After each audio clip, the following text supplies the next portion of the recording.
কি বাড়িতে যায় অনেক রকম হুমকি দামকি দিয়ে আসে।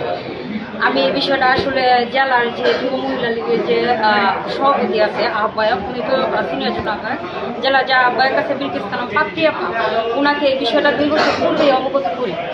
অবগত করার পরে ব্ল্যাকমেলে আমি আর পারতেছিলাম না শহরে মানে রাজনীতিতে টিকার জন্য, তখন বললাম যে আমি চলে গেলাম। আরেকটু ছোট করে বলি, আমরা শুনেছি যে অনেক রাজনৈতিক নেতা কর্মীদের সাথে আপনার তাদের সাথে মেলামেশা করতেন, এই বিষয়টা কি বলবেন? না, রাজনৈতিক কোনো নেতা কর্মীর সাথে মূলত মেলামেশা না, এটা হচ্ছে তারই ব্যবসা। উনি হচ্ছে রাজনীতির না, উনি হচ্ছে বিভিন্ন মানুষদেরকে, বিভিন্ন লোকদেরকে আইনা শহরে নারীদেরকে দিয়ে ব্ল্যাকমেল করা, এরকম আমার মতো অনেক মেয়েদেরকে দিয়ে ব্ল্যাকমেল করা, যারা হচ্ছে ক্যামেরার সামনে কখনো আসে না।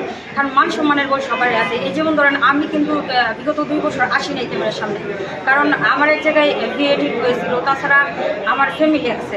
যদি এইগুলা সামাজিক যোগাযোগ মাধ্যমে ভাইরাল হয় তাহলে তো আমার বাসার নাই।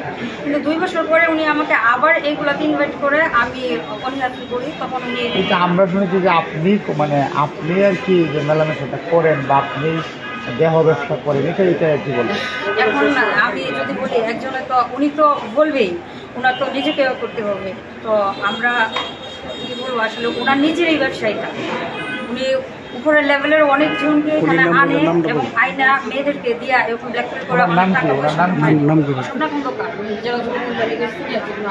আপনার পুরো নাম কি?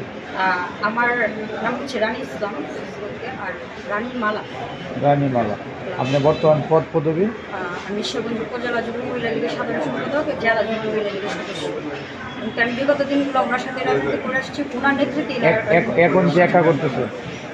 এখন রাজনীতি আছে এখন বলতে ওনার ব্ল্যাকমেলের শিকার হওয়ার পরে আমি অনেকটা অনেকটিভ ছিলাম রাজনীতিতে, কিন্তু 2 বছর পরে উনি যখন আবারও আমাকে ডাকে দেশে আসার পরে, তখন আমি আসতে রাজি হই না। তখন উনি রাগে টুপে, আমি আবার বাপরি আমাকে জানানোর পরে উনি রাগে টুপে ভিডিওটা ছাড়ার পরে দেখলাম যে মনে করেন এখন তো আমার অস্তিত্ব শেষ, সব শেষ। শহরের ছোটো বড় দুইরা আমার ফ্যামিলিকে ছড়াই দিচ্ছে।